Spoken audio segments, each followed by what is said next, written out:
ቸልሲ በውድድር ዓመቱ ላይ እንግዲህ ካሉበት ኃላፊነቶች አንዱ በኮንፈረንስ ሊጉ ፍጻሜ መድረስ ነው። ዩጋርደንን ከሜዳው ውጭ አሸንፎ መጥቷል። ያንን ብቃቱን በስታንፎርድ ብሪጅ የሚቀጥል ይሆናል ተብሎ ይጠበቃል። የቸልሲ ባለቤቶች የሆኑት ከሁለቱ እንግዲህ አንዱ የሆኑት ቶዲ ቡሄል በብሉምበርግ ብዙ አስተያየቶችን ሰጥተዋል። እንደ አዲስ ኢንተርቪው አድርጓል። የቸልሲ የአዲሱ ስታዲየምን ጉዳይ በሚመለከት ከ15 እስከ 20 ዓመት ጠብቁ ብሏል። በ2040 ወይም በ2042 የመሳካት እድል ሊኖረው እንደሚችል ለቸልሲ ደጋፊዎች ተናግሯል። ይህ አሳሳቢ ጉዳይ ነው ለቸልሲ አድማጮቻችን። ስለዚህ ምን ታስባላችሁ? በዝውውር መስኮቱን የሚመለከት አለ። ቋሚ ያስተላለፉ በዩርገንደኑ ጨዋታ ላይ ምን ይሆናል ብላችሁ ታስባላችሁ? የስዊድኑ ቡድን ወደ ቸልሲ እንግዲህ ላለመሸነፍ ጥረቶችን ለማድረግ ይመጣል። ቸልሲ የማለፍ እድሉ በጣም ከፍተኛ ነው። ስለዚህ ይህ ቡድን ጠንካራ ተፎካካሪ ሆኖ መቀጠሉን ማሳየት ይጠበቅበታል። ሰላም ወደ አድማጮቻችን፣ ይህ የስፖርት ነው። ላይክ፣ ሼር፣ ኮሜንት ሰብስክራይብ ማድረጋችሁን አትርሱ። የእናንተ ላይክ፣ ሼር፣ ኮሜንት ሰብስክራይብ ብዙዎቹ ጋር እንድንደርስ ያግዘናል። ወደ አድማጮቻችን በእናንተ እይታ ስለ ጨዋታው ምን ታስባላችሁ? በዝውውር መስኮቱ ላይ ስለ ዲን ሂውሰን፣ ስለ ፓትሪክ ሼክ እንዲሁም ደግሞ በዩርገንደኑ ጨዋታ እንዲሁም ደግሞ ስለ ቸልሲ የስታዲየም ጉዳይ አዲስ የምናነሳላችሁ ሀሳቦች ይኖራል። ኮሜንት መስጫ ቦክስ ላይ ጻፉልኝ። እንግዲህ የመጀመሪያው መረጃ የሚሆነው ቶዲ ቡሄል የቸልሲ የስታዲየም ጉዳይ እንግዲህ ቸልሲ ስንገዛ በውይይታችን ቸልሲን ካሁን ካለንበት እስከ 20 ዓመት ድረስ መቆየት የሚጠበቅበት አዲስ ስታዲየም ለመገንባት ነበር በማለት አስተያየታቸውን ሰጥተዋል። ይህ ጊዜ ግን አረዘመሙ የሚል የቸልሲ ደጋፊዎች ጥያቄ ነው። ቸልሲ እንግዲህ በፕሪሚየር ሊጉ አሁን በስታዲየም ብዙ ደጋፊዎችን በመያዝ አቅሙ 9ኛ ደረጃ ላይ ይገኛል። እንግዲህ ይህ እድል የማስፋት ግዴታ ይጠበቅበታል ከቸልሲ።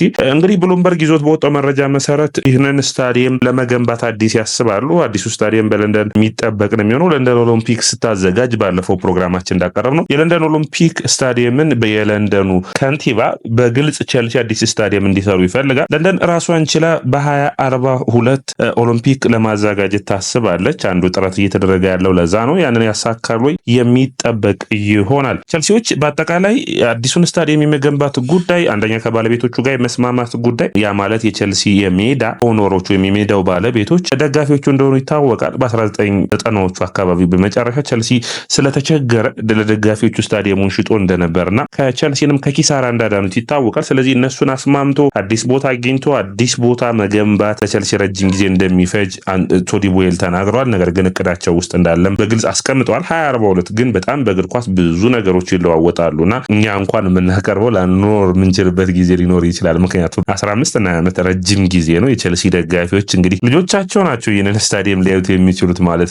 ይቻላል። ይህ ለቶዲ ቡሄል እንደ እቅድ ይዘውት ያሉት ነው። መሻሻል እና በፍጥነት መከናወን ይጠበቅበታል። ማንቸስተር ዩናይትድ እንኳን ከ74,000 እና ከ75,000 ከሚይዘው ስታዲየማቸው ሌላ ተጨማሪ ስታዲየም ለመስራትና አዲስ ስታዲየም ለመገንባት እያሰቡ እንደሚገኙ ይታወቃል። እንግዲህ ቸልሲ በዩጋርደኑ ጨዋታ ላይ ብዙ ተጫዋቾች እንደሚያሳርፍ ይጠበቃል። ፊሊፕ ዮርገንሰን ግብ ጠባቂ ሆኖ የሚጀምር ይሆናል። ማሎ ጉስቶ፣ ባዲያሽል፣ ቶሲን እና አችፖንግ የመከላከል መስመሩን ይሸፍኑታል ተብሎ ይጠበቃል። በአማካይ በኩል ዱዋንስ ቤሪያል፣ ሪሺ ጄምስ እንዲሁም ደግሞ ማዮካ ይህ ታዳጊ ተጫዋች፣ ሳንቾ ማድዌኬ እና እንዲሁም ደግሞ ታይሪክ ጆርጅ የማጥቃት መስመሩን ይመሩታል ተብሎ ይታሰባል። ቸልሲ በሳምንቱ መጨረሻ ላይ ኒውካስትልን የሚገጥምበት ለቻምፒዮንስ ሊግ ተሳትፎ ይበቃል ወይም አይበቃል የሚለውን የሚጠቁመው ጨዋታ ነው የሚሆነው። ስለዚህ ለዛ ጨዋታ በሚገባ መዘጋጀት ያስፈልጋልና ብዙ ተጫዋቾችን ቢያሳርፍ ግድ የሚለው ነው። ከዛ ውጭ ጥሩ የሚባል ውጤትን ደግሞ ከዩርገንደን ስዊድን ይዞ መጥቷል። ይህንን ኮንፈረንስ ሊግ ዋንጫ ማሸነፍ የሚችል ከሆነ በክለቦች ዓለም ዋንጫ ላይም ተሳታፊ እንደሚሆን ይታወቃል። ስለዚህ ጠንካራ ሆኖ ቸልሲን የምናየው ይሆናል ብዬ አስባለሁ። ይህ አስፈላጊ ለውጦች ናቸው። እንግዲህ ባለፉት ሳምንታቶች በጨዋታ ላይ ያልተሰለፉ የነበረው ማሎ ጉስቶ የሚመለስ ከሆነ የግራ መስመሩን፣ አችፖንግ የቀኝ መስመሩ፣ ቶሲን እና ባዲያሽል የመሀል ተከላካይ መስመሩን ይይዛሉ። በክረምቱ የዝውውር መስኮት እንግዲህ ቸልሲን ይለቃሉ ተብሎ ከሚጠበቁት ውስጥ አንዱ ባዲያሽል እና ቶሲን አድራባይ ነው የሚሆን። ዱዋንስ ቤሪያልን በክረምቱ የመለቀቁ ዕድሉ ሰፊ ነው። ጄምስ እንግዲህ በአማካይ መስመሩ ላይ የሚቀጥል ይሆናል። ሳንቾ እንዲሁም ደግሞ ማዮካ እና ማድዌኬ በመስመሩ ላይ የሚጠበቅ ነው የሚሆን። ነገር ግን ከነዚህ የተሻለ የቸልሲ ታዳጊዎችን በጨዋታው ላይ የማሰለፍ እድልም ሊኖረው የሚችልበት አጋጣሚ ሊሆን ይችላል። ያሰፊ ነው። ነገር ግን እነዚህን ሁሉ የማሰለፍ ግዴታም ሊኖርበት ይችላል። በአጠቃላይ እንግዲህ ቸልሲ የኒውካስትሉን ጨዋታ ከዛ ማንቸስተር ዩናይትድን በመጨረሻ ደግሞ ኖቲንጋም ፎረስትን የሚገጥማቸውን ጨዋታዎች ማሸነፍና በአውሮፓ ቻምፒዮንስ ሊግ ተሳትፎ ማግኘታቸው ግድ ይላቸዋል። ያንን በሚገባ ለማከናወን እያሰቡ ይገኛሉ። በክረምቱ የዝውውር መስኮት የቼልሲ የዝውውሩ ትልቁ ኢላማ የሆነው ዲን ሂውሰን እንደሆነ ይታወቃል። አድማጮቻችን ይህንን ተጫዋች ለማስፈረም ከማድሪድ ከሊቨርፑል ከሌሎች የተሻለ ደሞዝን የተሻለ ደግሞ የኮንትራቱን ማፍረሻ ለመክፈል ፈቃደኛ ናቸው። ነገር ግን አስቸጋሪ የሚያደርገው ይህንን ተጫዋች ለማስፈረም ምንድን ነው ካላችሁኝ ማድሪድ አሁን በቀጥታ ወደዚህ ዝውውር ገብቷል። ዋጋውን ለመክፈል ፈቃደኞች ናቸው። ስለዚህ ሳሊባና ኮናቴንም በሚቀጥሉት ዓመታቶች ኮንትራታቸው ሲያልቅ ለመውሰድ ፍላጎት አላቸው። ነገር ግን ይህንን ተጫዋች በሚመለከት ሊቨርፑል እና ቼልሲ ጠንካራ ተፎካካሪ ይሆናሉ። ቼልሲ ጥሩ ቡድን ነው፣ ነገር ግን ለልጁ የመሰለፍ እድልን የሚሰጠው ይሆናል። ነገር ግን ሪያል ማድሪድን መብለጥ ደግሞ በዝውውር መስኮት አስቸጋሪ እንደሆነ የምታውቁት ነው። በርነማውዝን በሚመለከት ግን በርነማውዝ የዲኒ ሁይሰን ተተኪም እየፈለጉ ይገኛሉ። ዛባራኒን በሚመለከት ደግሞ ዛባራኒን በሚገባ ፒኤስጂዎች እየመለመሉት እንዳሉና ወደ ቡድናቸው ለመውሰድ እያሰቡ እንዳለ ብዙ መረጃዎች የሚጠቁሙ ነው የሚሆኑ። ዛባራኒን ቼልሲ አንዱ ከሚፈልጋቸው ተከላካዮች ውስጥ አንዱ ነው። ትናንት ያቀረብንላቸው ሃንኮክም አለ። ስለዚህ ቼልሲዎች በክረምቱ የዝውውር መስኮት አላማቸው ብለው በደረጃ ሰንጠረዥ ያደርገው ተጫዋቾችን ይዘዋል። እንግዲህ በጣም ከሚፈልጓቸው ውስጥ ዩሰን፣ ሃቶ፣ ሃንኮክ ይገኙበታል። ማርክ ጉይን ጨምሮ 2 እና 3 ተጫዋቾችን በመከላከል መስመሩ ላይ ለማምጣት ግን ያስባሉ። የተሻለ ደሞዝን ለማቅረብ የ7 ዓመት ኮንትራትን ከአባቱ ጋር ግንኙነትን አድርገው የተሻለ ለማስፈረም ሞክረዋል። ነገር ግን ሪያል ማድሪድ በዚህ መካከል ሊገባ የሚችልበት እድል ሰፊ መሆኑ ለቼልሲ አስቸጋሪ አድርጎታል። ሌላኛው የሚሆነው እንግዲህ የ29 ዓመቱን አጥቂ ፒተር ሼክን የቼክ ሪፐብሊኩን ተወላጅ ቼልሲዎች በዝውውር ፍላጎት እንዳላቸው ብዙ መረጃዎች ያሳያሉ። ስለዚህ ተጫዋች ስናወራ በጣም መነሳት የሚጠበቅበት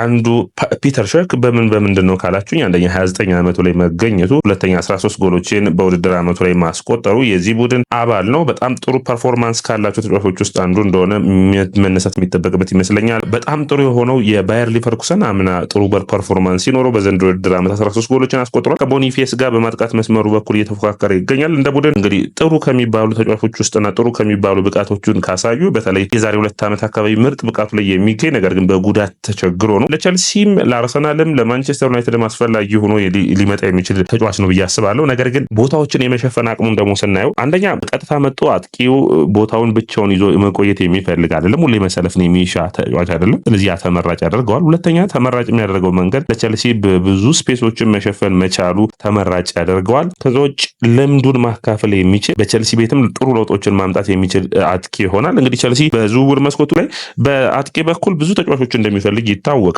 ስሙ የሚነሳባቸው ማለት ነው። አንዱ ቪክቶር ዮኬሬስ ነው። ኦሲሜንን ማንሳት ይቻላል። ሴስኮንም እነዚህ በምርጥ ደረጃ የሚፈልጋቸው። እነዚህ ካልተሳኩ ግን ዋትኪንስን፣ ማቴታ እና ፒተር ሼክን ደግሞ እንደሚፈልጉ ፓትሪክ ሼክን እንደሚፈልጉ ይታወቃል። ስለዚህ ከነዚህ ተጫዋቾች ማግኘት ተቀዳሚ ሀሳባቸው ይሆናል ተብሎ ይታሰባል። ሰላም ወደ አድማጮቻችን፣ ይህ ያያ ስፖርት ነው። ላይክ፣ ሼር፣ ኮሜንት፣ ሰብስክራይብ ማድረጋችሁን አትርሱ። እናንተ ላይክ፣ ሼር፣ ኮሜንት፣ ሰብስክራይብ ብዙዎቹ ጋር እንድደርስ ያግዘናል።